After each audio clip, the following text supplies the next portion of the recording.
That's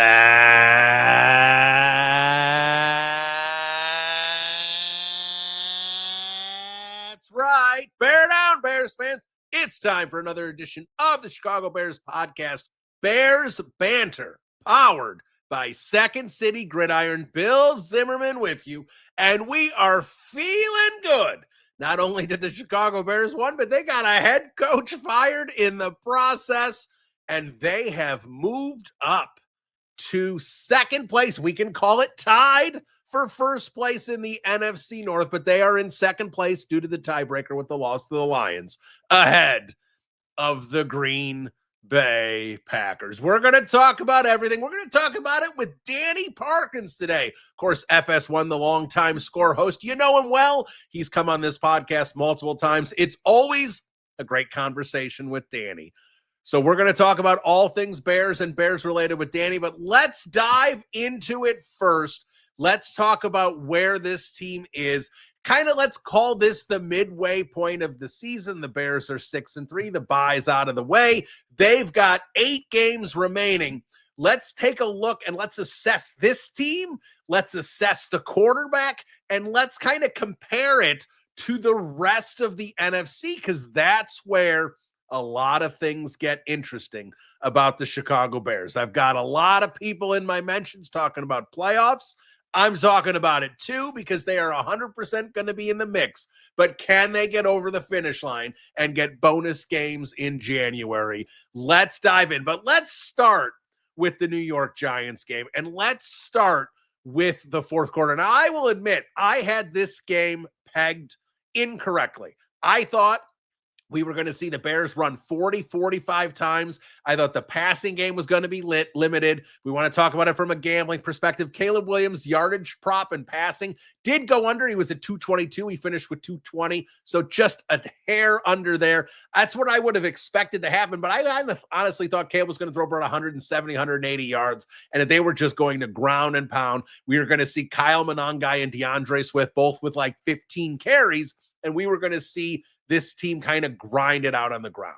That did not happen. This was an aerial attack despite the wind, and Caleb Williams played his best football when it mattered, and that's what we're starting to see. We saw it last year. It's not like this is coming out of left field this year. We saw it last year. We saw it in the Minnesota game. We saw him lead the team down multiple times for clutch drives, even if someone else screwed it up, like the Cairo Santos block against Green Bay. Even if things went wrong, we saw Caleb Williams consistently making the right plays and the big throws when it mattered in the fourth quarter last year, despite the dumpster fire around him. Now with better infrastructure around him, those right decisions, big plays, big throws are resulting in come-from-behind victories. Caleb Williams is now tied for the league lead in both game-winning drives and fourth-quarter comebacks. He has 4 so far this season. He's tied with Baker Mayfield. Unfortunately, he's also tied with Bo Nix, who is not a great quarterback, so that kind of hurts the narrative a little bit. But regardless, he has more game-winning drives, fourth-quarter comebacks this year than Patrick Mahomes, than Lamar Jackson, than Josh Allen, Matthew Stafford, Justin Herbert, any of the big-time quarterbacks you want to throw up there. Caleb Williams has done it more this season. And that is where you should really start feeling comfortable as a Bears fan, because it's been a long time.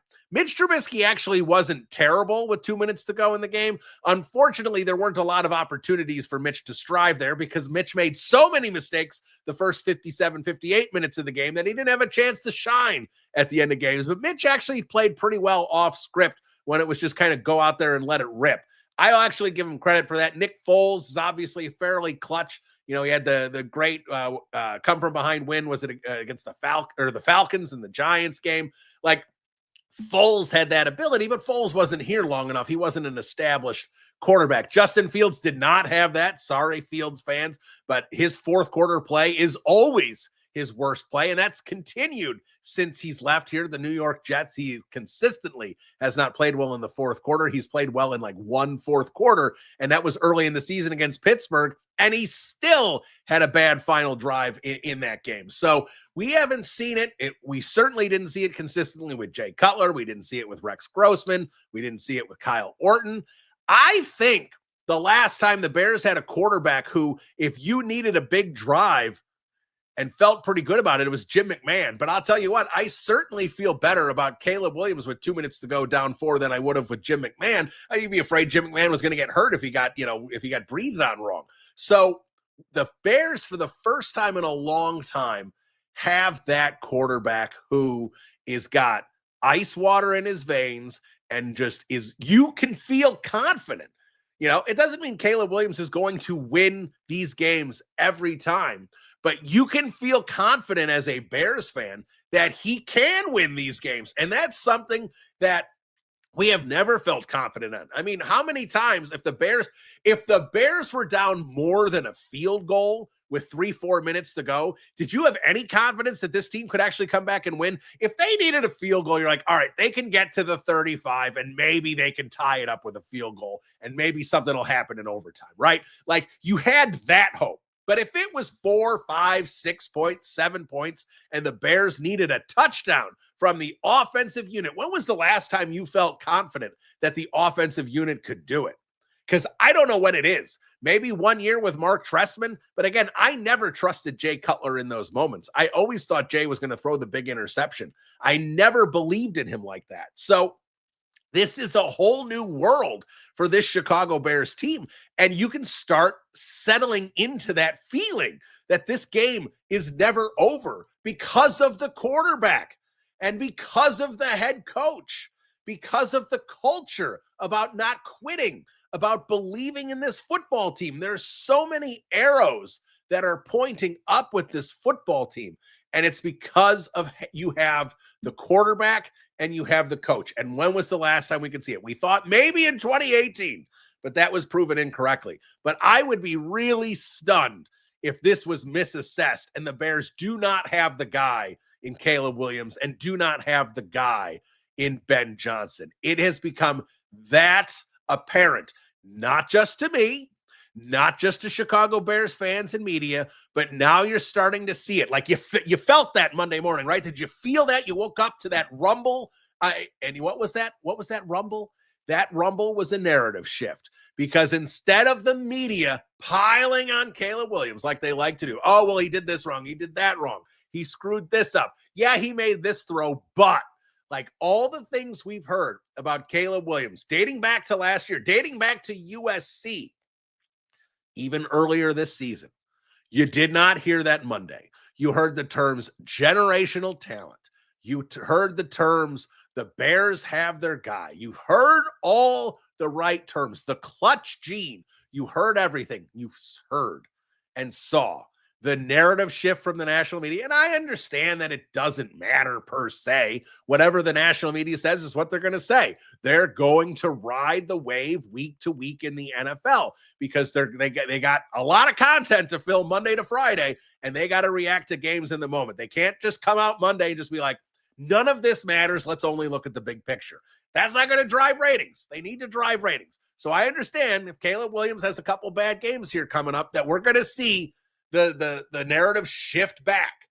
But I don't think that's going to be the case. I think we're starting to see things build.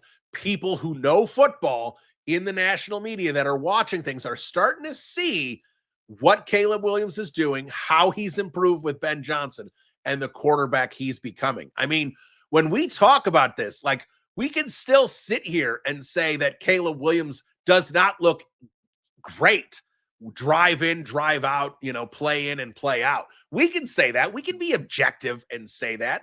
But when we start looking at the full body of work and we start seeing that his yards per attempt is in the top half of the league, it was in the bottom 2 or 3 of the league last year. Yards per attempt is up.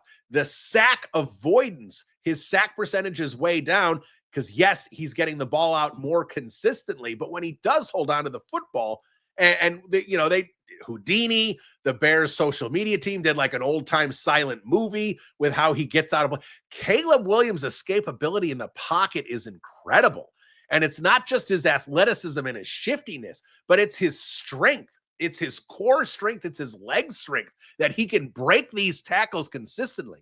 He is right there in the top of the league with the Patrick Mahomeses, with the Lamar Jacksons. I'm not going to sit here and try and rank them. We haven't seen enough of a body of work to really, truly compare Caleb Williams to, Patrick Mahomes in terms of escapability.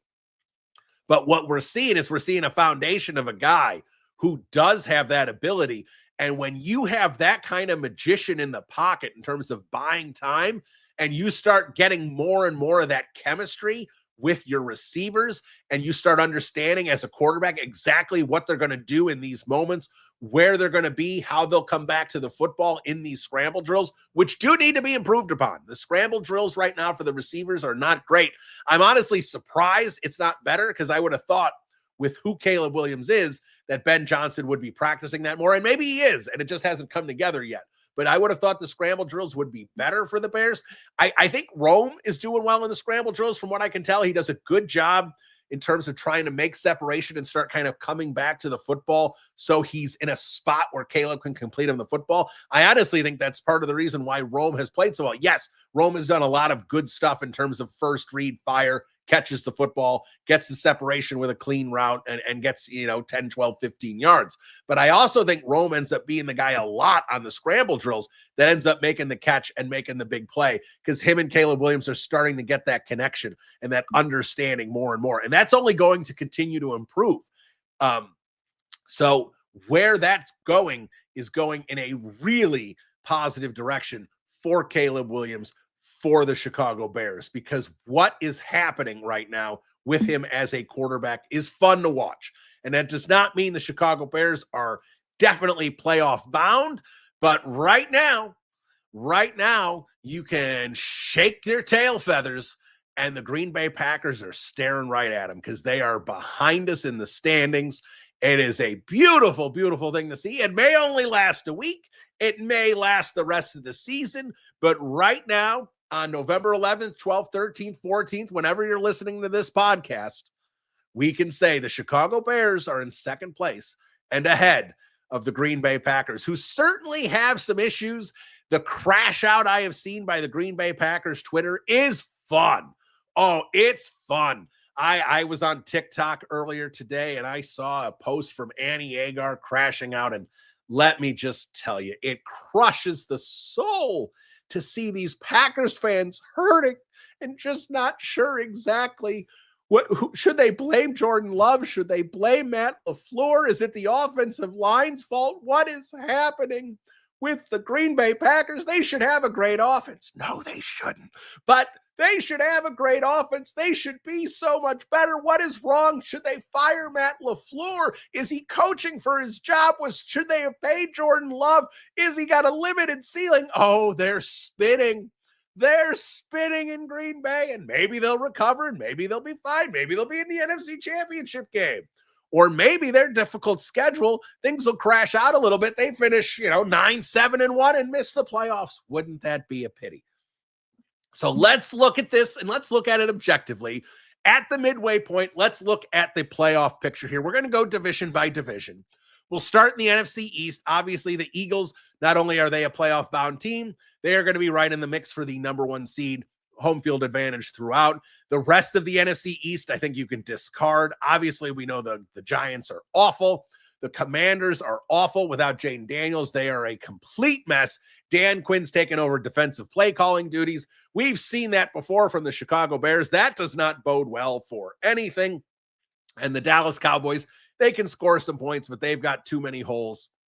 They are not getting back in this playoff picture as far as I'm concerned. Because for like the Cowboys with that tie, I think with the 8 teams that we're going to kind of dissect here, the Cowboys, they can't go 9-7-1 and make the playoffs. They have to go 10-6-1, which basically means the Cowboys have to basically win out the rest of the way here. That's not going to happen. So you can look at the NFC East and go, all right, the Eagles are in. There are no wild card teams to consider there. Put them aside. That division does not matter. The NFC South, I am not a believer in the Carolina Panthers. Bryce Young is not an NFL QB1. He's not.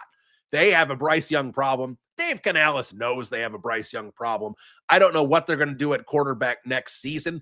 Maybe they're stuck with Bryce Young again. but they need to start pivoting because that is not going to work there long term. They know it. I think they had hope based on Bryce Young being pretty good at the tail end of last season, that maybe that was something to build on. It was not. It was a fluke. It was a flash in the pan, whatever you want to call it. They might be 5-5. I don't believe in the Carolina Panthers at all. I do not think maybe they go 8-9, but they are not a viable playoff team. The Atlanta Falcons, the Falcons to me were one of these teams. I'll believe it when I see it, and I haven't seen it. Michael Penix, we'll talk about him a little bit when we assess some quarterbacks with Caleb Williams, but Michael Penix is not it, and the Falcons are not it, and therefore the Bucs are the only viable playoff team. So we put them aside. Now you've got the NFC North and you've got the NFC West, and you've got 5 spots available for the playoffs. The Arizona Cardinals we can eliminate.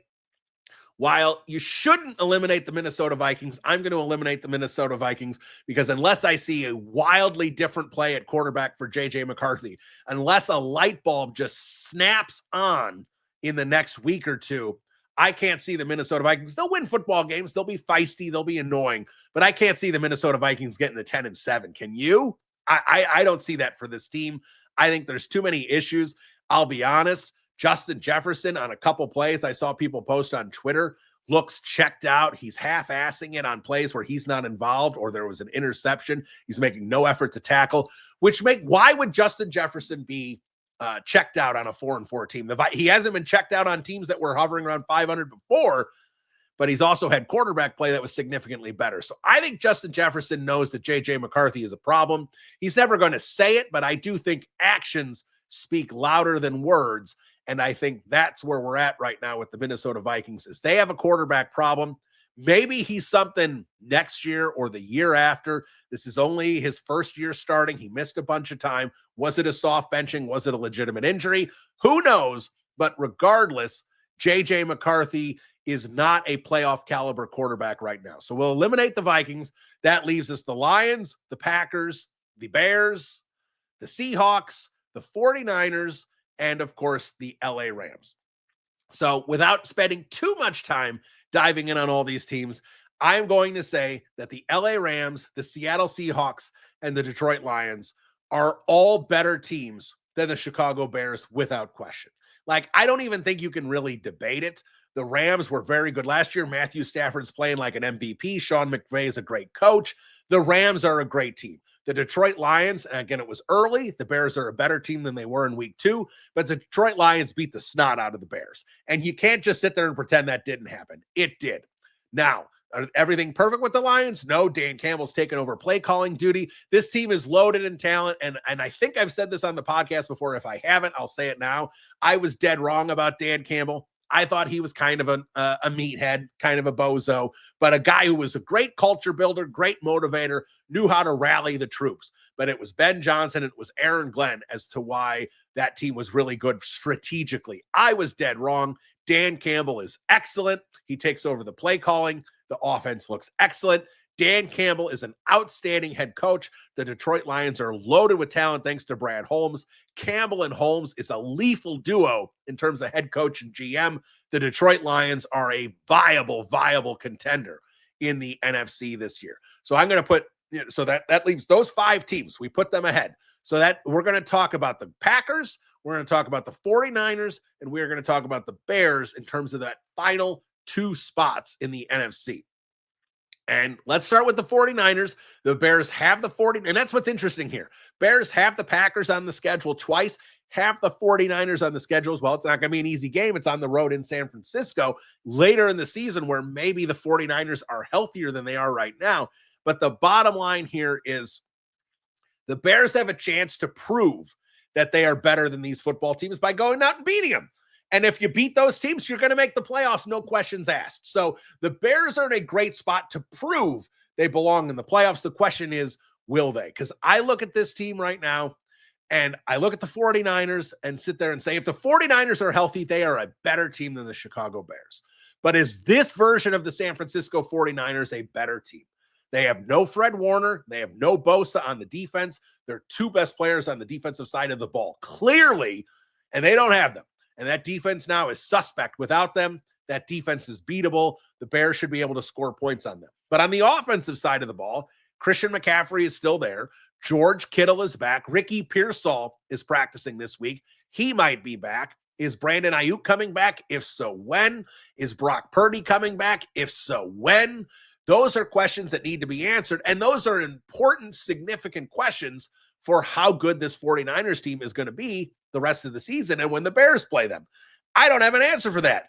I don't think Kyle Shanahan has an answer for that. I saw a quote from Kyle Shanahan on KNBR in San Francisco about we're, quote, pretty confident, not very confident, pretty confident is what he said about Brock Purdy returning this season. So Mac Jones is doing okay in Kyle Shanahan's offense, but I don't know, did you watch that Niners-Rams game? I mean, Mac Jones is doing what he needs to do. That entire offense is checkdowns to tight ends and Christian McCaffrey. That's the whole offense. Every once in a while, he might push the ball down the field a little bit, but it's a very dull offense. It's not an offense that's truly viable in terms of being a true contender. That's the offense to keep you alive until you can get your quarterback back who can run a legitimate offense. Now, is Brock Purdy coming back? Is he going to be as good as he can be at his peaks? Who knows? So the 49ers are a big question mark because you can't assess them right now because you don't know what they're going to look like. And if Christian McCaffrey ever goes down and misses a couple games, oh boy, are they in trouble. Then that brings us to the Green Bay Packers. And who are the Green Bay Packers? I don't know. The Green Bay Packers early in the season looked like, without doubt, one of the top 2, 3, 4 teams in the entire NFL, not just the NFC, the NFL. But right now, they are struggling. Defense still looks pretty good. It's amazing what happens when you add someone like Micah Parsons, how everyone else gets elevated on the entire defense. We saw it in 2018 with Khalil Mack. It is not a coincidence that the 2018 Bears defense was so good once they added Khalil Mack. That is 100% what plays into that. But for the Green Bay Packers, their offense has an issue.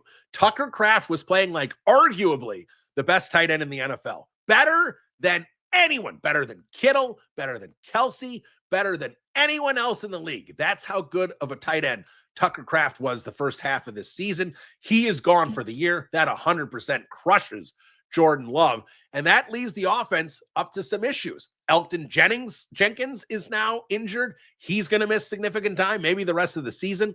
The Packers offensive line, which is always good, it's never bad. It's never even average. It's always good to excellent. Right now, maybe it's average. Maybe it probably isn't. So when suddenly you lose someone like Tucker Kraft as a safety blanket, as a guy that Jordan Love knows he can rely on, the offensive line isn't as strong, which hurts Josh Jacobs and gives Jordan Love less protection. Suddenly you start seeing some dents in this offense in terms of what people thought they were going to be. Matt LaFleur, I think he's still a great offensive coach, but is he a great head coach? He's certainly making some questionable decisions there. But Jordan Love, to me, is the big question. And I think Bears fans were frustrated because they really hoped Jordan Love was going to be a bust. And Jordan Love actually may be settling. We don't know. I'm not saying this is definitely the case, but Jordan Love may be settling into something that's even better. And that is the quarterback that's not quite good enough. And that, while you're frustrated, you'd love to see the Packers be 5-12 for a decade. I get it. But unfortunately, they're a really good organization, and that's hard to do. But if the Packers settle into a team that's 9-8 and aren't really a Super Bowl contender, well, that ain't half bad either. And Jordan Love may be that type of quarterback. Like, Jordan Love's definitely not in the Burrow, Allen, Mahomes, Lamar category. And the question was he in that tier 2? Was he in that top 10 quarterback? And I thought earlier in the season he might be trending that way. But the problem is with Jordan Love is when things start falling apart a little bit, when things aren't perfect. It's kind of like the early criticism of Jared Goff. Even still some Jared Goff criticism. It's just his team's so good around him. It doesn't happen that often.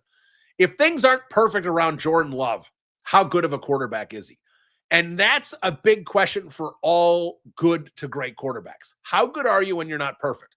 Like with Mitch Trubisky, the believers, the supporters of Mitch Trubisky were, well, he just needs a better offensive line, or he needs a better play caller, or if they had a better run game, or if they, did this or did this scheme. Like, it was always someone else's fault other than Mitch Trubisky, because he didn't have the best receivers, the best offensive line, and the best play caller.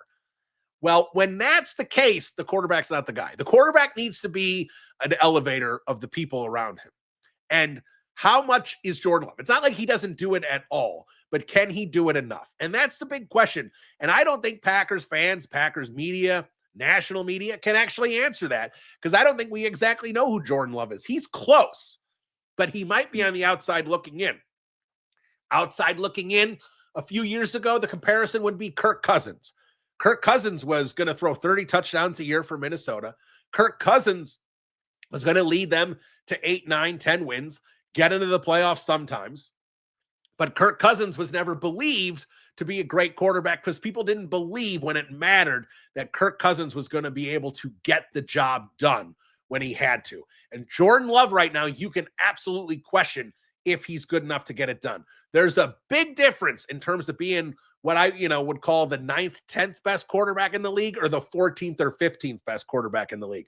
The 9th or 10th quarterback in the league, you almost certainly believe that they can get it done. The 14th or 15th best quarterback in the league, you're not certain if they can get it done. That is a big difference with the Packers and Jordan Love. So coming down the stretch here for the Packers, they have a hard schedule. They have some missing pieces, and they are going to need Matt LaFleur and Jordan Love to elevate the rest of the offense and this team to show that because they need to go 10-6-1 to make the playoffs. And they're sitting here at 5-3-1. They can absolutely go 10-6-1. If the Packers go 10-6-1, they are 100% going to make the playoffs. But based on how this looks, if the Packers go 9-7-1, we talked about that with the Dallas Cowboys. If they go 9-7-1, I think they're almost certainly not making the playoffs, because I think 10 wins is the magic number here for every team in the NFC to be a viable playoff team. I think there's a chance 10-7 may be the 8th seed, and you may miss the playoffs. Now, for the Bears, I'd love for the Bears to win 11 or 12 games. I don't think that's going to happen. The way I look at this for the Chicago Bears, and the Bears can absolutely win the next 2 games. And if they win the next 2 games and are at 8-3, look out, they are in great shape to make the playoffs. But if they split, and I think that's possible, because if we're being honest, the Bears have not consistently beat teams with a winning record or right around 500. And that's who they've got the next 2 weeks. They've got basically 500 caliber teams with Pittsburgh and Minnesota. If the Bears win both those games, they're in great shape. But if they split, they probably lose to the Eagles on Black Friday. They're sitting at 7-5. That's going to be right in the mix of things for the playoffs, but that's going to be like, okay, they cannot falter down the stretch. Beat Cleveland, which isn't going to be easy because that defense is annoying. And, if the Bears offense isn't humming, they could lose to Cleveland. I expect them to beat Cleveland, just saying it's not a lock. That gives them 8 wins. Split with the Packers, that gets you 9. You got to split with Green Bay. Again, you beat Green Bay twice, things are different. But if you're at that point, that puts you at 9-6 with 2 games to go. San Francisco on the road and Detroit. Those are 2 playoff caliber teams. Those are 2 teams that are going to be in the mix for the playoffs here this season. The Chicago Bears will have an opportunity to prove if they're a playoff caliber team by beating playoff caliber teams to get into the playoffs. So that's the way I look at the playoff picture here. And in terms of looking at Caleb Williams really quick before we get to Danny Parkins, I love ranking quarterbacks. I've been doing it this year, quarterly rankings in terms of the QB rankings. Caleb Williams, I've had consistently in that 17-20 range. But I think at this point, if we start seeing some consistent play from Caleb here that's a little better, we're going to start seeing him move up in these rankings. Because to me, there's no point to compare him to the elite quarterbacks in the league there, because he's not consistently playing at a level to be with the Herberts or the Allens. I don't think he's playing at a level to be with the Hurtses and the Goffs and that second tier level either. I think he's firmly in that third tier, which would probably put him somewhere in the 12-20 range. It's a big tier of quarterbacks to be in. And if you're in the top group of that tier, you're in good shape. If you're in the bottom group of that tier, not so good. I think he's been in the bottom group of that tier for most of this season. But when you start looking at the 2024 quarterback class, and I think a lot of people rushed to judgment after those rookie seasons and went, oh, Michael Penix looks pretty good. Bo Nix just got into the playoffs. Jaden Daniels got to the NFC Championship game. J.J. McCarthy missed the whole season, but he's got Kevin O'Connell, so he's probably pretty good. Uh-oh, what if Caleb Williams, the number one pick out of this group, ends up being the worst quarterback? Well, now let's fast forward to a midway point of season number 2, and let's reassess here. The Denver Broncos are 8-2, and everyone's like, oh, they're great. But are you watching the games? Because Bo Nix is not good. Everyone in Denver is talking about how they have a Bo Nix problem. He is Mitch Trubisky. That's who he is. He has a great defense. He has some talent around him. He is Mitch Trubisky. J.J. McCarthy looks problematic. Like we talked about earlier, Justin Jefferson looks annoyed. This 9 stuff to me, I know some people are like, I love it. It's your quarterback's a psycho. That's weird. Like that's something you do when you're like 15 years old. You're an adult.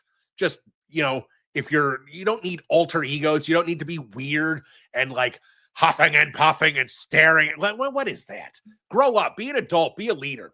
If I was in that locker room as a 32-year-old offensive lineman, I'm looking, this is my freaking quarterback. Dude, we have a child. Like that's all right. I got a cough. Hang on. All right, we back. All right.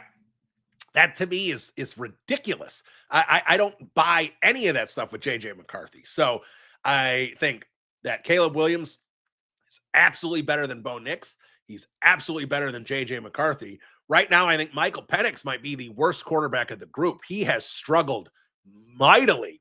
And when he's had opportunities to come up big in the fourth quarter, he is not coming up big.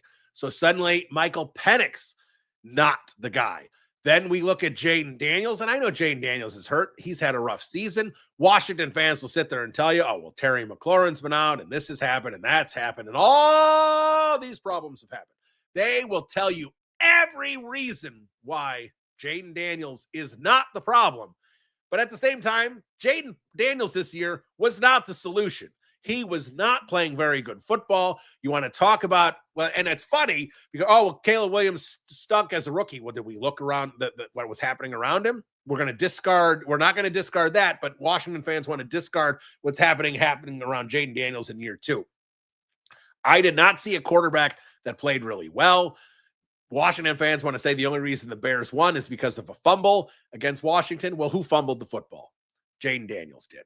So right now, I think Caleb Williams and Jaden Daniels is an open debate. And I think you can absolutely say I would side Caleb Williams, because even if you want to put all the skill and the talent aside and just look at the two of them and say, who would you rather have? And Colin Cowherd said it, and I put it out because I thought it was, I know Colin flops. He changes his opinion a lot.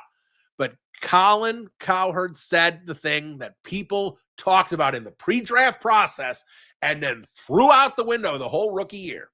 And that is that Jaden Daniels is not good at avoiding hits. He gets hit a lot. He's got a slender build. And can his body hold up getting hit as often as he gets hit with square hits? Like Lamar Jackson is not the biggest dude in the world. He's gotten bigger as his career has progressed, but he was a skinny dude his first couple of years in the league. But Lamar was excellent at avoiding direct hits. It's like Barry Sanders. Barry Sanders, you never got a clean hit on Barry Sanders. Lamar Jackson, you never get a clean hit on Lamar Jackson. You got clean hits on Jaden Daniels frequently, and now you're starting to see injuries. And it's not a nagging injury. It's not like, he's had this hamstring thing that keeps flaring up where you're like, all right, he's going to have to deal with that this season. It's going to heal up. Every injury is different. It's a hamstring. It's an elbow. It's a knee. It's a rib. Like, it's something different every time with Jaden Daniels, and that should have every Washington fan concerned. I'm not saying it's RG3. That was a catastrophic injury, and he couldn't recover from it. But you do have to wonder if they've gotten a Jim McMahon, if they've got a guy who's going to end up playing 9-10 games a year, and they're just not going to be a viable team because of it. And then you get to Drake May. And look, no one right now at this point can say that Drake May is a better that Caleb Williams is a better quarterback than Drake May. Drake May is 100% playing better. And maybe Drake May ends up being a better quarterback than Caleb Williams. It's possible. Maybe Caleb and Drake May, we thought maybe it was going to be Caleb and Jaden Daniels. Maybe it's Caleb and Drake May that becomes the great, rivalry of these two teams. They won't get a chance to play that often because they're in different conferences, but maybe that's what it'll be. And every 4 years when these two play, it's going to be on Sunday Night Football and it's going to be a huge deal. And that would be awesome. The fact that it's Bears Patriots and it's a nod to Super Bowl 20 every time, even more awesome. So I think it's a lot of fun to have this conversation right now. But right now, where Caleb Williams is amongst his 2024 peers, and you can even throw in 2025, where Jackson Dart looks pretty good, but comparing him to Cam Ward and Jackson Dart, Caleb looks better than these guys. Going to 2023 with Bryce Young, CJ Stroud, and Anthony Richardson, I think you can argue he looks better than all of those quarterbacks as well. 2022, I think, was the Kenny Pickett year. 2021, Trevor Lawrence and Justin Fields and that group. Like, you're kind of getting to a point where when you look at the quarterbacks drafted since the Joe Burrow, Justin Herbert draft, you look at all the quarterbacks drafted since then, Caleb Williams, in the last 5 years or so, is right at the top of the list in terms of best quarterbacks in the league of those that have come out in the last 5 years. Tell me I'm wrong. I'm not saying he's number one, but I'm saying he's right at the top of the list. Tell me I'm wrong. You can't, and that's great. Caleb Williams isn't necessarily better than some of the older quarterbacks right now. Well, those quarterbacks are going to get older. They're going to fade. There's opportunities for Caleb Williams to become a top 10 quarterback in the league. I don't think he's going to become a top 10 quarterback in the league this year. I think most people are going to think he's a top half quarterback in the league. He's going to be 13th or 14th, something like that, when people rank quarterbacks going into the 2026 season. But he is going to be in a spot where in year 2 of the Ben Johnson system, he is going to have an opportunity to make a big leap, put up big numbers week in and week out, and secure his spot as one of the top 10 quarterbacks in the NFL. That is the Bears' assessment at the break. I could spend time on the defense. I could spend time on special teams, but I'm not going to do that because the Bears are 6-3. The Packers lost, and I'm feeling really good.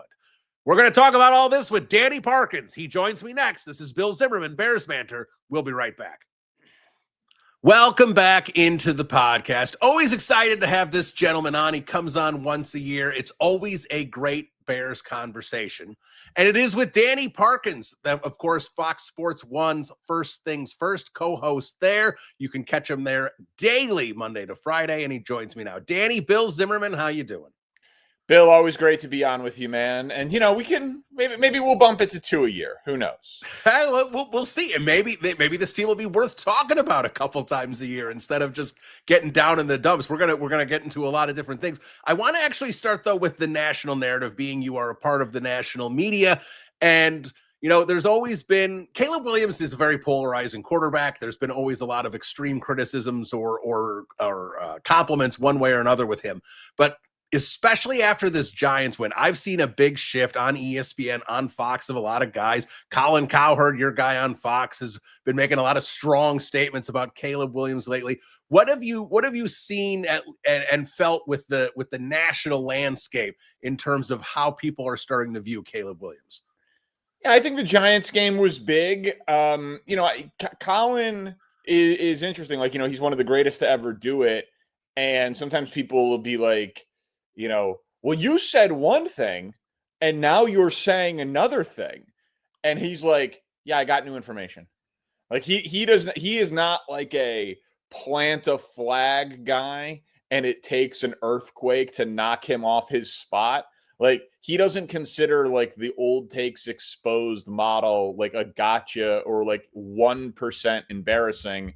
And I tend to agree with him. Like, I'm not as great at it as he is, but I think that, like, it's okay to have an opinion and have that opinion change. And then, by the way, if Caleb looks awful the next 4 games, my guess is he's going to get criticized. Or if he looks awful against Minnesota, people will point out, like, oh, he only did it against bad defenses, or the combined win-loss record of the Bears is X. Like, we live in...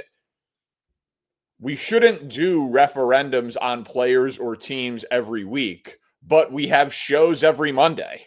Right. Like the two are like inherently in conflict. There's a reason why like current general managers don't host First Take. Like we have different jobs and different masters to serve. So I think that Caleb's on a good run right now. The narrative is in his direction. I don't think like people nationally are rooting against him. Like I think that's where it's in all of our best interest for the Chicago Bears to be a national talker and for the Chicago Bears to have a star quarterback, because that's a character on the national scene that literally none of us on these shows have ever been able to discuss. So I don't think anyone's rooting against Caleb. I've seen that online and like Bears Twitter and all of that.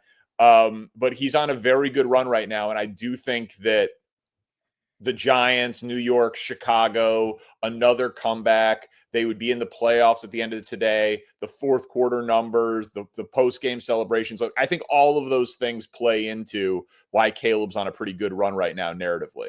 Yeah, absolutely. And before we dive into the specifics of the Bears, I want to get into a couple kind of national things with you first. And of course, that being Brian Daboll getting fired by the Giants after losing to the Chicago Bears. And now this is not the first time the Giants have blown a game like this.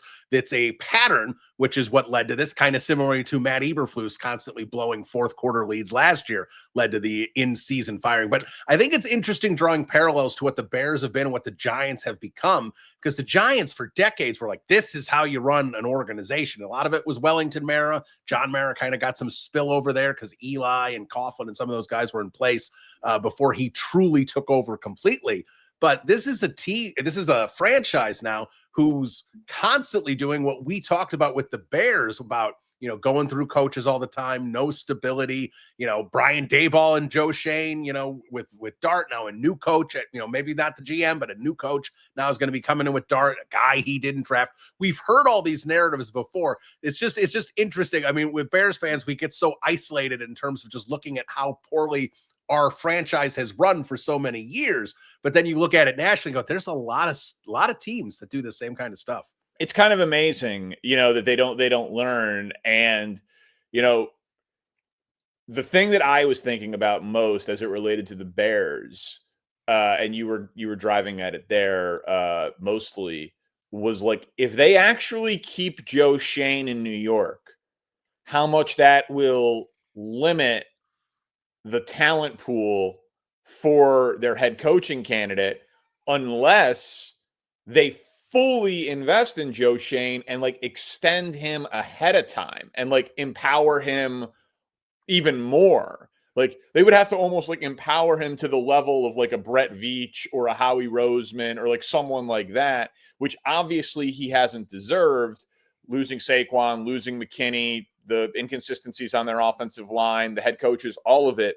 So like, to me, the obvious move there is to fire Joe Shane, and then you hire a coach general manager tandem, and you hope that they love Jackson Dart. You talk to them about Jackson Dart in the interview, but you don't have to be married to Jackson Dart. Like, you drafted him in the late first round. He's a rookie. He's cheap. If, he's your starter next year for sure. We all agree on that. But like moving off of Jackson Dart in a year, if your new established like Ben Johnson equivalent type of hire, whomever that ends up being, like says it's time to move off him, that's not the worst thing in the world. The worst thing in the world is keeping Joe Shane because you don't want to pay him to go away, not being able to hire as good of a head coach because the head coach is just taking the job because it's one of 32, and then that general manager is on the hot seat, firing Joe Shane in a year, then hiring a new general manager who has to inherit Jackson Dart and the head coach that Joe Shane hired, only for that general manager to be like, wait, I don't get to pick my coach or my quarterback, and then wanting to clean house further down the road. Like, aligning coach, GM, and quarterback, that's the big three. That's the sign of a healthy organization. So to me, it seems fairly obvious that Joe Shane's days in New York are and should be numbered. But we've also seen in Chicago so many times and other places, these teams mess it up, that when I saw the news that Daboll was fired and Joe Shane wasn't, I immediately felt bad for Jackson Dart. Because like, he can overcome it, but he has to be truly Justin Herbert level special. or it'll be like a Baker Mayfield situation where maybe he'll overcome it, but it won't be with the team that he drafted. And so I just think that immediately it puts Jackson Dart in such a terrible position to realize whatever his potential is. Yeah, 100%. I agree with everything you said there. So let me ask you, we are recording this on Tuesday morning, fresh off the Monday night football game. So let me ask you about the Green Bay Packers here before we dive into the Bears, because, please. I'm not going to lie. I'm thoroughly enjoying the Packers crash out I'm seeing Tuesday morning here after 2 straight losses. Do they have a Matt LaFleur problem? Do they have a Jordan Love problem? What's your take on this team right now? Because there are 8 teams, really, unless you think the Carolina Panthers are, and I'm not buying it. There's 8 teams vying for 7 spots in the NFC. Bears are right in the mix. If they could be better than the Packers, they could get in. Yeah, so a lot of things there. I don't know if the Bears are better than the Packers yet, but I know that they went 1-1 against them last year and could have been 2-0. So the Bears have bought themselves the margin for error that like they can win 1 or 2 of those games, and it doesn't really matter if they're actually better. Because I think the Packers defense is so much better than the Bears defense at this point, and we've seen good Jordan Love that it's hard for me to like define. Like if they played 10 times, I think the Packers probably would win the majority of the games, like right now. But that doesn't matter. You don't play 10 times. It's not a best of 7 series. Like you just got to beat them on the day that you play them. So I don't think the Bears like in a big sample size are better than the Packers right now. But that doesn't mean that they can't get in front of them. So that caveat aside, I don't think they have a Matt LaFleur problem. Like, I think Matt LaFleur is a good coach. I think what Matt LaFleur did with Aaron Rodgers, with what Matt LaFleur did with Jordan Love not being awful and having a very high floor at a minimum and displaying the potential for a high. I mean, the guy scored 48 in a playoff game. The guy had a 21-1 touchdown to interception stretch over a 9-game sample. Like Jordan Love's good has proven to be pretty damn good, annoyingly good, frankly, for Bears fans. What I think about Jordan Love, though, is the crux of the issue is that, man, I think he's just good enough to get you beat. Like I think he's good enough that he will have great stretches, good enough that he can get hot, good enough to be streaky, but he threw an interception to lose the game against Cleveland that is one of the 3 worst interceptions any player in the NFL has thrown this year. That decision against Dallas in overtime, too, he got away with. Against Dallas, he got away with. The interception against Carolina was a terrible decision and throw. He almost had a pick 6 against Carolina it was dropped in the end zone. That would have been 105 yards the other way. The one where he rolled out left, Romeo Dobbs stepped out the back. He threw it back across his body all the way to the right to the Panther who dropped it. There was no one on that side of the field. So like he seems to be a little skittish in the pocket. He doesn't seem to feel the rush, but like if it's working, and the running game has not been working for Green Bay this year, which I think is a huge thing. Like if it's working, and you have to be honest against the run, and he can play off of play action, and he can play from a clean pocket, Jordan Love's pretty damn good. I think the Tucker Kraft injury is massive, but if Tucker Kraft is gone and the running game isn't really working, and it's like, hey, Jordan, 40 pass attempts, buddy. Everyone knows you're throwing, go win it. That's when I don't think he's good enough. And he's in year 5. I know it's year 3 as a starter, but like year 5 in the league. So I think that we've seen that there's a little bit of a ceiling on what Jordan Love can be in terms of being the elevator of all things around him. And I got killed for 2 years for my, Caleb is already better than Jordan Love take. And, that wasn't looking good 4 weeks ago. I don't hate it right now. No, you shouldn't. And I'm in a similar spot with Jordan Love. I've heard people compare him to like Kyler Murray or Tua, and I don't think that's fair. I think he's a better quarterback than those two personally. But I do think it's fair to question, like, is this guy quite good enough? Is he at that level? A lot of people say it's like the top 10 quarterback cutoff kind of thing. Is he there kind of thing? And he may just be just on the outside of that group that you need to be. It's weird. This isn't fair because Trevor Lawrence turns the ball over way more than he does. But Trevor Lawrence just makes dumb decisions. Like he just like consistently does dumb things. And Jordan Love, it feels like Like, it's 4th and 2 and you're throwing it 40 yards down the field. Like, why? Like, why are you doing that?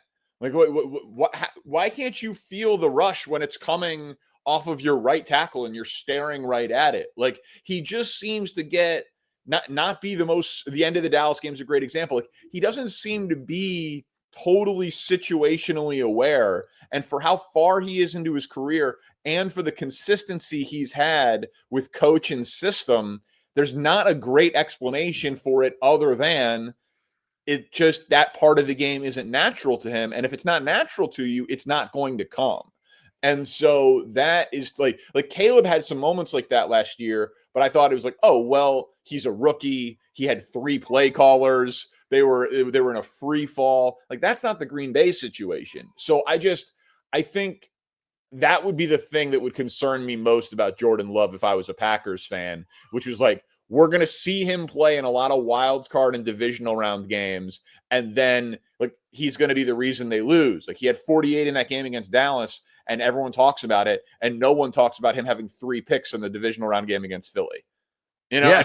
And that just kind of feels like the world where Jordan Love's going to live until proven otherwise. Yeah, I think that is 100% fair. So let's start jumping more into the Bears here, as this is a Chicago Bears podcast. And let's talk about how this team has played, how they're winning football games. Because I had Patrick Manley on the podcast last week, and I made this comparison because I hadn't heard a lot of people talk about this team, but this is the vibe I'm getting. Now, how they're getting there is different because this is obviously a quarterback and offensive oriented team, and this other team was all defense.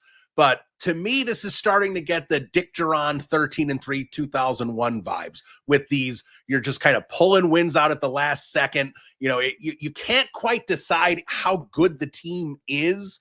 And like I said, I think this team's in a far better spot because I trust Ben Johnson and Caleb Williams a lot more than Jim Miller and Dick Duran. But it's the vibe of the team and how they're winning and how they never give up. And they just believe they're going to figure out ways to win the football game the last 3-4 minutes of the game. I'm getting a lot of similar vibe there. Patrick Manley agreed. He thought that was kind of the vibe this team was giving him as well. Where are you with how this team is winning? Is it schedule related, or is this team just actually learning how to win? Something we've talked about in Chicago for years. God, I love how well that conversation aged for me. That's one of my all-time, in my 7 years of doing radio at the Score. Like, that's got to be a top 3 win for me. Is the stupid learning how to win debate that I had against the Bears media Illuminati. I loved that conversation. I think that it is definitely schedule related. I don't think they're that good, but I think they're wildly entertaining and very exciting. And learning how to win is a real thing and a worthwhile conversation when you have your coach and your quarterback in place. It's a stupid conversation if everyone's like, well, this isn't our quarterback of the future and we don't like the coach. Like that. Then what is the point of learning how? They're like the outside linebacker doesn't need to learn how to win. Like that doesn't like the new coach can change the culture overnight. We've seen that with Ben Johnson. So like, do the Bears beat the Giants if Jackson Dart doesn't get a concussion? Probably not. Do they have that 4-game winning streak earlier in the season if they don't get 15 takeaways? Like, probably not. Is it worth pointing out that their offensive numbers are inflated because they've played Dallas and Cincinnati, 2 of the worst defenses in the NFL? Absolutely it is. Like, that's all fair. That's all the context of it. But to me, the specifics of this team this year are a little less relevant than they normally are. Because it's like, do you believe in the overall thing? Like, if they go 9-8 or 8-9 or 11-6, it doesn't really matter as long. Now, I would love them to go 11-6. I would love them to get the playoff experience, and then you get into the dance and you see what happens. But like, if at the end of the year we're like, Ben Johnson's that dude, Caleb Williams is the one, and they got better over the course of the year, and you can have like a legitimate, like, the anticipation of what Caleb will look like week 1 of year 2 in Ben Johnson, year 3 in the NFL, will be so exciting because it'll be like, it's the second year in the system. It's when he can get the mastery of it. It's when he can take the leap. It's when he can elevate everything. And like, so that to me is clearly where this is going. And so like, they're not good enough to win the NFC. They're not. So it's almost like a free roll for this year. And so like learning how to win, ice in his veins, all of that stuff is great. I don't know how sustainable it is. I don't know that I'm going to pick them to win in Philly on Black Friday, but whatever. Like just keep showing me progress and that I believe in the overall thing. And I am 10 out of 10 satisfied with how this season is going. Yeah, absolutely. And look, like I said, there are 8 teams vying for 7 spots in the NFC, and the Bears may end up being the 8th team. We'll obviously have to see how this shakes out. It's gonna be fun though down the stretch. They are gonna be. What was that year? What was it? 29? Not 2019. What was the year where they got in with 8 wins? 2020. Yeah, 2020. Not 2019. 2020. And they lost to the Saints. And it was like, yep. It's like, okay, it was fun. We got an extra week of Bears football, but we knew that team wasn't good. Right. You know what I mean? Like, but this is sustained. Like, this feels like a building block. Like, this feels like wherever this ends up, 8 wins, 10 wins, wherever it ends up, it's not ending with them hoisting the Lombardi Trophy. But wherever it ends up, it feels like a real foundational building block where they're going to go in the next year with expectations to legitimately win the division and legitimately have a top 10 quarterback and a top 10 coach and be a top 10 team in the NFL. And like, that is wildly exciting. Yeah, it's really exciting because with Caleb Williams, and we're watching him struggle and succeed throughout this season with the accuracy issues, with the kind of the herky-jerky, inconsistent offense as we've seen.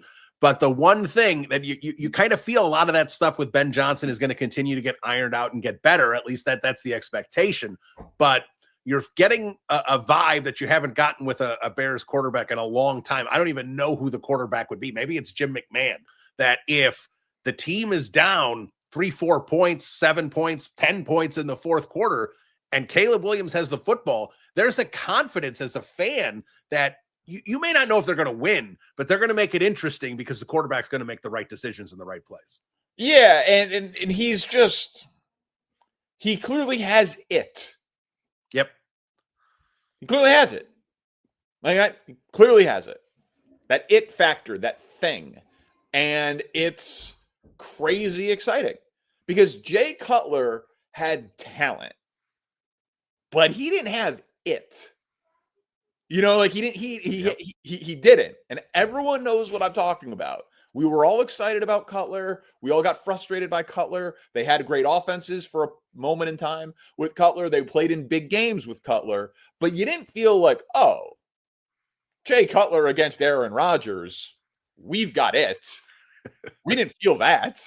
You know, like with Caleb, it really feels like, oh, okay, like he's got it. He's got it. And then everything, Ben Johnson gets 8 figures a year to harness and develop the things that you're talking about. The on schedule, the between the ears, the execution of the offense, the taking the layups, the improved footwork, the accuracy, all of that stuff. But can I ask you a real quick question? Sure. Because I feel like we're coming to a very important moment in time. We're going to have to decide on a nickname. I feel like the Bears are trying to make Iceman happen, which is good. I love Top Gun. I'm fine with Iceman. And then we could do like the Val Kilmer click into the teeth. That's right. I am dangerous. Like, I like that.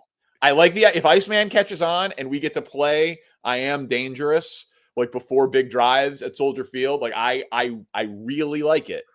But the Houdini acts of the dodging and the dipping and the diving and the escaping of the sacks gave me real Neo in the Matrix. I felt like I was Morpheus. Like, no, he is the one.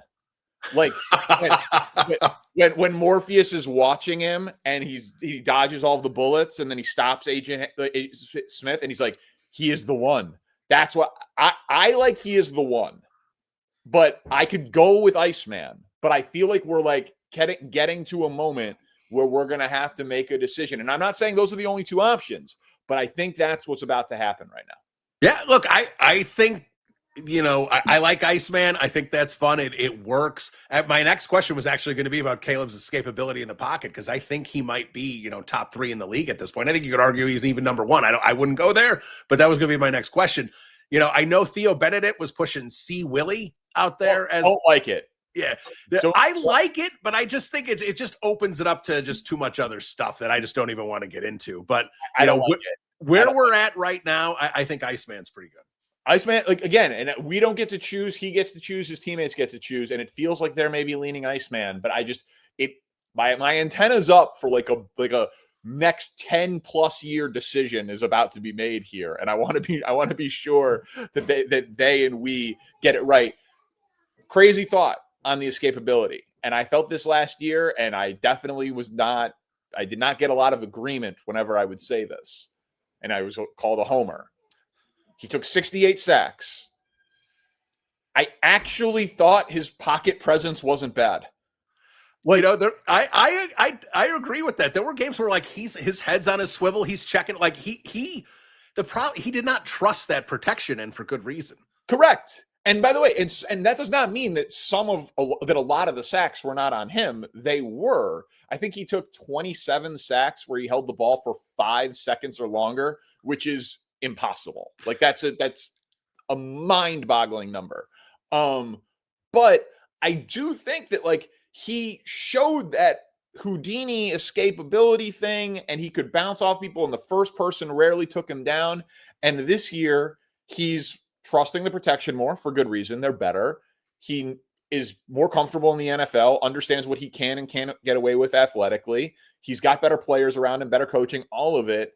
But yeah, like, is he the best in the NFL at it? I don't know. Like it's pretty tough to bring down Josh Allen. Like when Lamar chooses to run, like there's some great ones at it, but he's really damn good at it, man. Which is why, again, like the one. Yeah, I like the Matrix theme. I am on board with the one. I'd be on board with Neo. I think that's a fun nickname as well. But Neo's not bad. I just love the idea of playing a scene from a legendary movie and everyone knows what we're talking. So like Morpheus going, he is the one, and then the place going insane, or Iceman saying, I am dangerous, and click. But both would murder. And Soldier Field should hire me as a consultant, or the new stadium. Yeah. Kevin Warren, I hope you're listening. All right. Let me ask you, unfortunately, about the defense, because we can't not talk about this. Obviously, we could have, but go ahead. No, I think we got to be fair. Obviously, I think every Bears fans looks at this defense and goes, the defense is the problem. I even look at it from like the 2026 version that this defense is going to have to look wildly different with how they've spent. Where are you in terms of the defense? Let's just talk about it for this season. Do you see any ways that they can get just incrementally better? They're not going to be great. They're not even probably going to be average at this point. But the only time this defense is working is when they're getting the turnovers, and we know turnovers are not sustainable. Yeah, I mean, like, the obvious answer is like, Jalen Johnson and Kyler Gordon going to be 100% healthy. Like that matters. If that was going to happen. But yeah, Dio is a disappointment and now hurt. I think Grady Jarrett is a veteran presence who on-field impact has not been what you'd want in the run game. TJ Edwards, his injury, it's that they're injured, they're flawed. Tyreek Stevenson's obviously not been what you would want in terms of consistency. So I think that it's Montez Sweat, while he's had nice moments and has been better for sure, is not playing up to that contract. I think that's fair to say. So it's a problem. And so I think, the big question for the offseason for Ryan Poles, is he going to draft a left tackle, or is he with the top pick, or is he going to use it on the defensive line? My guess is defensive line. If I had to bet on it right now, but they're going to have to pour some resources into that side of the ball, undeniably, for next year. And I don't think, barring miraculous recovery of health, that there's much of a path here. And to the point that every Bears skeptic has made, it's about to get a lot tougher. It's like Snoop Huntley put up 30. Joe Flacco hung a big number. The Lions are going to hang a big number on the Bears. The Eagles could hang a big number on the Bears. So, the Bears are going to have to win some shootouts down the stretch, and that's not a very comfortable feeling. Yeah, no, they're absolutely going to have to figure some things out. Now, I trust Dennis Allen to do it, but sometimes you just don't have the horses. Yeah, I don't think it's fair to blame him at this point. Like the guys who they're paying are underperforming or injured. It's a bad. But I will say this, and I've said this for years publicly and my entire life privately. Great defense, horrible, unwatchable offense, or great offense, horrible, unwatchable defense. I'll take this. Obviously the goal is both, but I will take great, fun, entertaining top 10 offense and horrible defense for just my entertainment value and my belief in the future. I agree. Losing 38-35 is a hell of a lot more fun than 13-10. So, yeah. All right. Yeah. Last one here, Danny. I know I talked about it before. Right now, I see 8 viable playoff teams, the 3 in the NFC West, the Bucs, the Eagles, and the 3 in the NFC North. I'm going to put you on the spot. Are the Bears the 8th team, or are they going to be in the top 7? I think right now it is like 51-49 that they make the playoffs. I know San Francisco's schedule is much easier. Which is why the Bears are still plus money to make the playoffs. And like I said earlier, the Packers' defense is better. But we saw last year the Bears lose to the Vikings in overtime.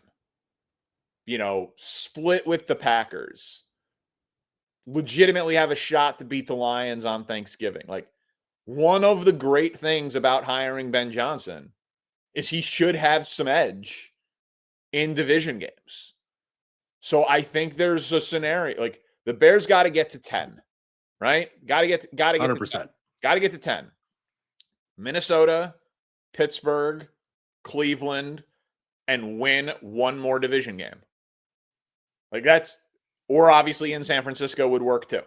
But can he find a win in one of the can he find a win in one of the 2 Packers games or the Lions in week 18 when maybe the Lions are locked into a seed? I bet he can. I don't think the Bears will go 0-3 in the 2 games against the Packers in Detroit. I think Ben Johnson will figure out a way to get one of those wins. So yeah, I think right now I'd go 51% Bears make the playoffs. Yeah, and kind of my stance on this has been let's say you split with Minnesota and Pittsburgh coming up, which is obviously not impossible. Lose to the Eagles, split with the Packers, and beat Cleveland. If that happens, they'll be sitting at 9-6 with San Francisco and Detroit to finish. You're going to basically be able to control your own destiny against playoff quality teams and have that chance to, do you deserve to be in? And you beat the teams you need to beat. Yeah, I think that's perfectly put, man. It's right there in front of them. But again, to be very clear, they can lose to Cleveland. Oh, yeah. You know what I mean? They are not good enough where they're a guarantee shoe-in to beat anybody. This is the NFL. Weird things happen, and they are not a complete great team. And so they'll be an underdog if they make the playoffs against whoever they play. Well, on the road, most likely. But they're live. They are very live. And that is a fun thing to say. Well, there he is, Danny Parkins. First things first on FS1. Of course, you all know him, longtime score host. Danny, thanks for so much time. Always a fun conversation. Always fun to talk to you when the Bears are actually winning more than they're losing. Enjoy the rest of the season. I think this is our first time ever doing that. I think so. Yeah, yeah. Happy to do it, Bill. Thanks for having me on. All right, there he is, Danny Parkins, everybody, FS1. You know him well. It's always nice to have, someone from Chicago become a part of the national media, get some more of that Bears fandom in the national media. There's quite a few now between Danny, between Kyle Brandt, between, Shea Pepler now on First Take with Stephen A. Like, it's good to see him out there. Good to see him out there. So Danny Parkins doing his thing, supporting the Bears on the national media landscape. So before we jump into the mailbag, a couple things. I've been talking about the Second City Gridiron merchandise. Make sure you check out our Second City Gridiron merchandise, all the shows, really good stuff there. Make sure you check it out. But I also want to promote, I haven't talked about it too much on this podcast. I want to promote the Second City Gridiron special, 85 at 40. You can check that out on the YouTube page. That's the easiest way to get it. I mean, it's on the Second City Gridiron podcast feed as well. You'll have to sift through all the other podcasts to get there, but you can get it more specifically on the Second City Gridiron YouTube page. And all the interviews we've done, actually, except for Dan Pompey, which was a phone interview, all the other ones have been video interviews. So it's great on the Second City Gridiron page. We've got some great interviews there so far. We should be getting some more throughout the football season, but you can check out interviews with Dan Pompey and Peter King on the media side. And you can also get interviews so far with Gary Fensick, with Jimbo Covert, and with Leslie Frazier. Those are great interviews. I highly recommend them. There will be more coming down. We kind of looked at this. Lester Wiltfong is a part of it as well. He hasn't had a chance to do as many of the interviews, just unfortunately due to scheduling at this point. But Lester and JB did do a Baron Balance style Super Bowl 20 recap, which I highly recommend. That was a lot of fun to listen to, as well as all our individual interviews that I have done or JB and I have done. Make sure you're checking them out. They're interesting. We're trying to take each interview in a separate direction. We're not just asking them the same interviews that have been asked 800 different times. We're trying to find different avenues and different angles because, let's be honest, this is the 40th anniversary. This is kind of the last time to talk about it. I mean, there's going to be plenty of Bears left for the 50th anniversary. The guys are going to be in their 70s, late 70s, 80s. It's not going to be as much going on about that. So we kind of felt that this 40th anniversary was kind of the last time to talk about it. And it seems kind of fitting that hopefully things are finally headed in the right direction with Ben Johnson and Caleb Williams on the 40th anniversary of the last time this team was truly great. And I know they've had some excellent teams, but in terms of true greatness, the Lovey teams with Hester and Urlacher in 2018, obviously they didn't win a playoff game. You can't compare those to what the Bears accomplished in the mid 80s, where everyone says basically the same thing. How did they only win one? And when your failure is that you didn't win enough, that's a good spot to be in terms of how you are viewed nationally. So we're going to talk about, we'll preview the game coming up with a little prediction. But before we do that, obviously, we are going to get into the Chicago Bears mailbag. So if you guys don't know how to get involved in the mailbag, I send a tweet out every week about this time. You just go to my Bill T. Zimmerman on Twitter/X. Make sure you go there. You'll find the feed. There's usually a GIF. It says Bears Banter mailbag. There's a little line, a little hint about who the guest might be this week as well. So just look for it that week. That's where all the submissions come from. Make sure you drop them in there, and I'll make sure I get them answered. I usually answer all of them, but if I don't answer all of them, I get to almost all of them. Sometimes we get 3 or 4 questions that are very similar.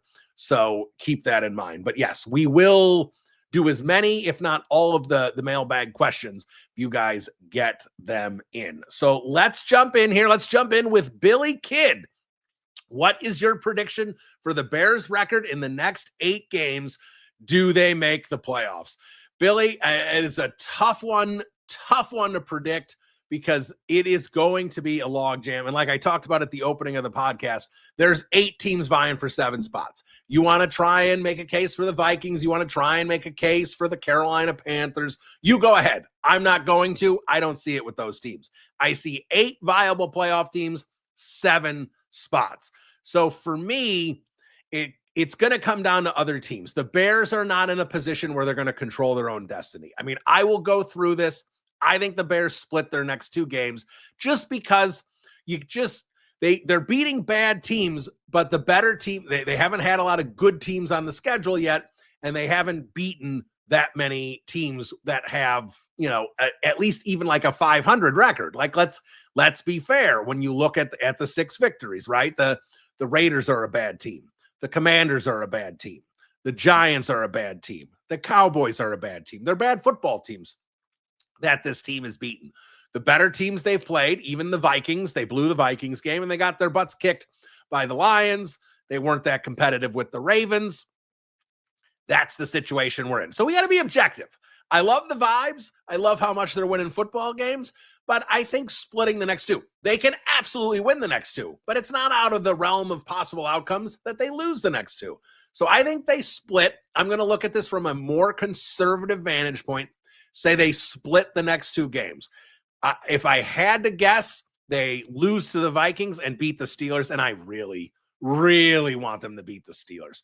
I want the Bears to make Aaron Rodgers look like he did against the Chargers.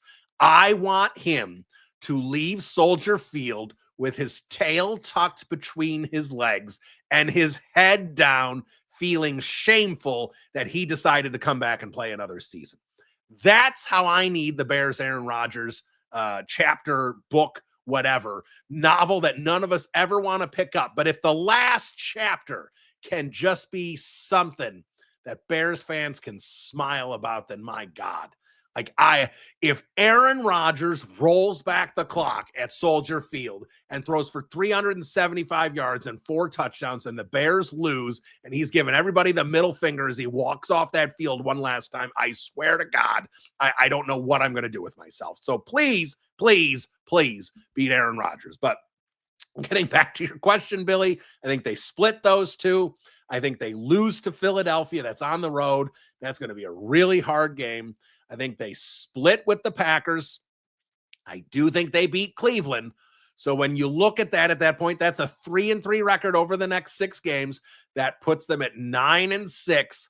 And look, it's definitely in the realm of outcomes that they lose their final 2 games and finish 9-8. And at that point, that is not a bad season. I think Bears fans should be pretty happy with that, assuming we see growth from Caleb Williams and growth from Ben Johnson. To be fair, Billy, I will give you the full prediction. I say they lose to the San Francisco 49ers and they fall to 9-7 and they beat the Detroit Lions. But to be fair, I think the Detroit Lions are probably going to be locked into a playoff spot. I think the Lions are going to win the division. I think because of some of the losses the Lions have had, they're probably going to be the 4 seed. I think there is a good chance that they are locked into that spot in week 18. I could be wrong. And if they have something to play for, that changes things. But I say the Lions are locked in. The Bears don't get the Lions' best. The Bears win that game and finish 10-7. And then at that point, it's going to be tiebreakers. The tiebreaker with the Packers won't matter because they have a tie. So they'll either be 10-6-1 or 9-7-1, somewhere in there. Maybe they win more games and it doesn't matter. But either way, the Packers doesn't matter. You're going to have to look at the Bears, obviously, conference record. You're going to have to look at the Bears in terms of that the strength of victory, that gets into that whole tiebreaker thing in terms of, common opponents. If you've played more than 4 common opponents, what's your record against those teams? That's what it's going to come down for the Rams, Seattle, and the 49ers. Now, I think the Rams and the Seahawks are teams that are definitely better than the Bears. And I think that last spot, when you put the Packers aside, and again, the Packers may go 9-7-1 and the Bears finish ahead of them. But when you put that last spot aside, when you put Green Bay aside, the San Francisco 49ers are the team Bears fans want to start rooting against. They've got obviously some key injuries. They will be beatable in week 17. I know I said the Bears lose that one, but I'm just trying to give you an objective take. To me, that's the situation I look at, is the 49ers are the team to cheer against if you are a Chicago Bears fan. So 10-7, and I say at 10-7, they do make the playoffs, because they'll be like the 7 seed. But I say, Billy, they do make the playoffs at 10-7. Either the 49ers falter with the injuries or the Packers, one of those 2 teams doesn't get it done. Right now, I will lean towards the 49ers maybe finishing 9-8 because it just seems like it's just thin ice in San Francisco and things could easily fall apart. Leeson Al-Caleb, with the season success, do you think next year is going to be overhyped to the point where it'll be impossible to fulfill the expectations? No, I don't think so, because I think, now again, people are going to be expecting the Bears to make a step forward and become a more competitive team in the NFC next year. I think that's 100% it. But I don't think the Bears are going to go from, let's say they finish 10-7 and squeak into the playoffs. I don't think everyone's going to be like Super Bowl Bears. They're as good as the Bills. They're as good as the Chiefs, whoever wins the Super Bowl. I don't think people are going to assume. They'll be in the mix for the division. But look, people are going to look at this team objectively and understand the defense was bad. There's going to be changes to that defensive roster. I don't think expectations for the Bears are going to be wildly out of control. If the Bears finish 10-7, I think people are going to be like, can they get up to 12-5 and win the division? And honestly, that should be a reasonable expectation if Caleb Williams and Ben Johnson really break out in year 2 together. Ed Holinsky, what should be on a wish list for Santa from some of these Chicago players? All right, Ed, let's go through this with some of these. Luther Burden needs to ask for playing time. We need to get to see him out on the field more. I understand why Olamide Zaccheaus has been out there. He's a coach's best friend. He blocks, he runs clean routes, all that stuff, but he is having a struggle catching. So some stickum should be on the Santa wish list for Olamide Zaccheaus. He needs to come down with more of these footballs. For DJ Moore, and I'm not saying I want to see this, but you're asking what's on DJ Moore's wish list? More targets. DJ Moore is going to want more targets. He's obviously kind of fit into that second fiddle role on this offense. I'm sure DJ would love to see more balls headed his way. Theo Benedict, longer arms, because then he would be a better pass blocker. He wouldn't allow it as many defensive linemen into his body. That would be it for Theo Benedict. Colston Loveland just needs to make sure he stays healthy. Cole Kmet, I don't really know what Cole can wish for at this point. Cole's been having a solid season, just kind of is where he is in terms of his involvement in the offense. Austin Booker needs to ask for about 25 pounds on his anchor. He looked pretty good there coming back from injury, but we need to see Austin Booker continue to perform well in the run game. If he was a little stronger, a little bulkier, that certainly wouldn't hurt him. Grady Jarrett needs to ask for a time machine so he can go wind the clock back about 2 years and come back and play on the field at that level. What else do we need? Jalen Johnson needs to ask for health. Same with Kyler Gordon. Jaquan Brisker and Kevin Byard are both going to be asking for new contracts because both of them have played into having them. We'll see if they're willing to risk Brisker with the concussion history or Byard with the age. That'd be the questions there. So I think that's a pretty good group of Santa wish list for you, Ed. Let's move on to Bears Byron trusts Ryan Poles. Well, Bears Byron, I don't. Just want to comment on your first sentence.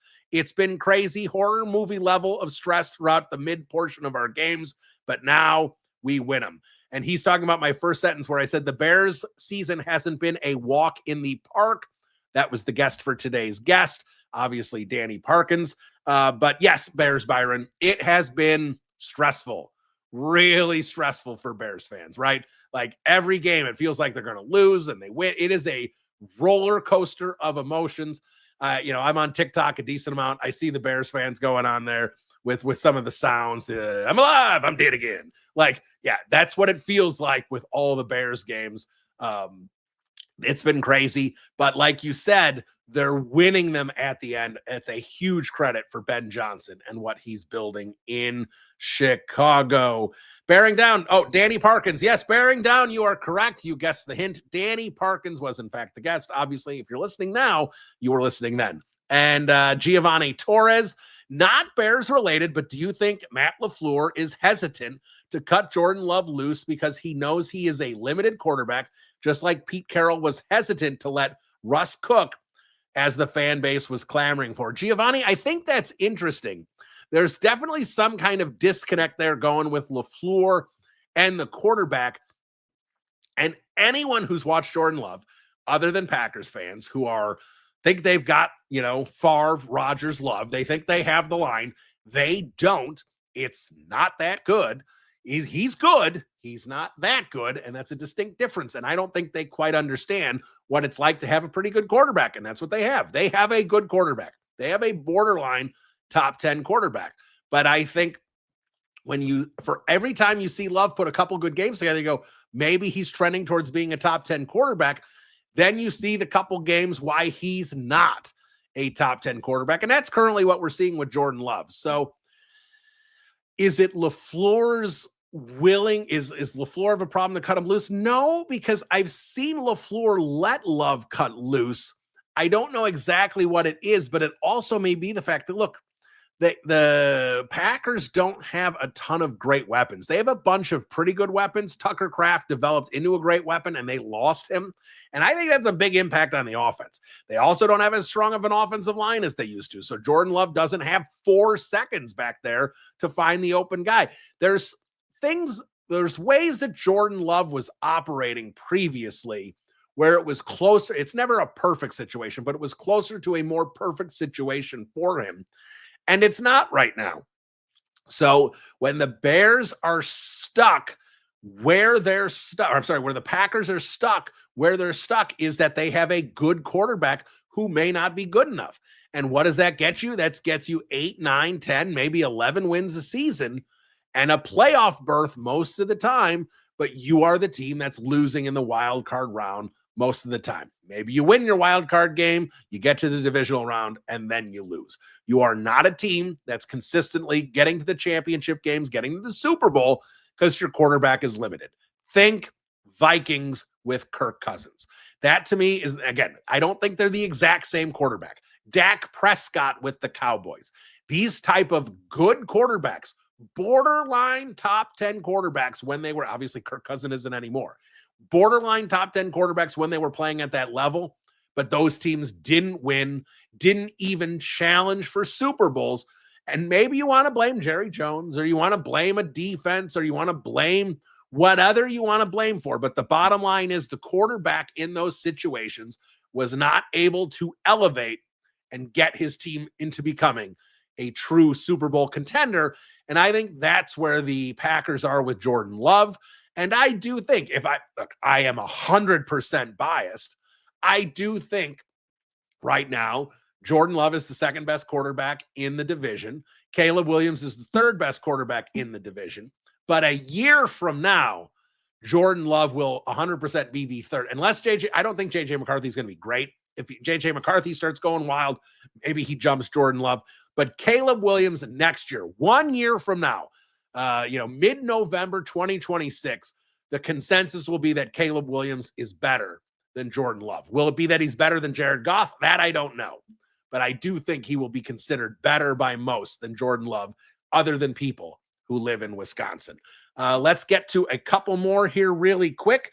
We've got Bearing All the Way says, why does Olamide Zaccheaus still get more snaps than Luther Burden? It makes no sense to me. Like, I'm definitely in a trust Ben Johnson. I heard, this is quite a while ago now. This was 6 weeks ago. And I didn't get specifics, but I did hear that there was a reason that Luther Burden was not getting more snaps than Olamide Zaccheaus. To me, that means whether it's the full buy-in, whether it's consistent blocking, whether it's playbook, making sure you're running the exact precise routes. I can't tell you what it is, but there was definitely something several weeks ago. It may still be the case. It may not. That was holding back Luther Burden a little bit. Now, at the same time, eyes are eyes. We're all seeing that Luther Burden is clearly a more talented receiver than Olamide Zaccheaus. So if Zaccheaus is out there for more reasons, we saw the increase in Burden snaps a little bit this past week. We need to see Burden start getting on the field more consistently. He needs to probably be out there for 50% of the snaps. He is a weapon. He is pretty dynamic with the ball in his hands. He needs to start getting involved in this offense on a more consistent basis. And Joe M says, what is going on with this defense? How is there a way that this defense can improve down the stretch and not be such a liability? unfortunately, I think this is kind of where we're at. I think, Danny Parkins mentioned it. Can Jalen Johnson and Kyler Gordon get back? That'll certainly help. But if we're just looking at the defense as is, there's not much to do. How creative can blitzing Brisker, blitzing Gardner Johnson, how creative can Dennis Allen be to create pressure that he's probably not going to get very often with his front four? Just not enough talent up front to get pressure with four on the quarterback. Montez Sweat and Austin Booker are not good enough on the outside. They're not terrible. They're just not good enough. Grady Jarrett isn't getting that push in the middle that I think the Bears hope for, where maybe you can say you collapse the pocket from the inside, flush quarterbacks out, make the job easier on the edges. That has not been the case. They're just not able to rush the passer. When you can't rush the passer, you get quarterbacks comfortable, and they're going to beat you eventually. I think the run defense has been pretty good. I think that's okay. But, and the secondary has been okay in spurts, but they're not okay consistently, and they're not okay consistently because they are not talented enough to deal with a front four that cannot get pressure. Eventually, these are NFL receivers. Eventually, they're going to get open. So bottom line here is I'm going to say there's not much they can do. It really comes down to Dennis Allen scheming up his secondary and a little bit with his linebackers in terms of what kind of successful blitzes he can dial up and get the pressure when he needs it. All right, let's do the prediction here as we wrap up the podcast. We've got the Vikings coming up. The Bears are on the road. This one is going to be not easy. If they lose to J.J. McCarthy twice, like that is going to be a hard pill to swallow. They definitely had command of the game, and they definitely can win this one. I want to say the Bears win this one, and I feel like the Bears can win this one comfortably. Like, I feel like these two teams, the Bears can win this game by 10 points. But because of the fact that the defense has been inconsistent, because of the fact that this game is on the road, because of the fact that the Vikings have explosive playmakers like Justin Jefferson, that I think the bottom line here is I'm going to predict the Bears lose this one. And I hate that I'm doing it because there is a part of me that really thinks the Bears are going to win this game, but there's a part of me that's trying to fight the bias in my head and say that this is not the same. This is not a Chicago Bears team that is a lock to go 12-5 and dominate teams. This is a team that we've seen be inconsistent and struggle and not beat teams comfortably when they have opportunities to, unless they're really bad football teams like the Saints. So I'm going to say the Bears lose this one. I'm going to say it's close. I'm going to say this one is like 23-20. The Bears just fall a little short here, whatever the reason may be. Something's going to be a little off.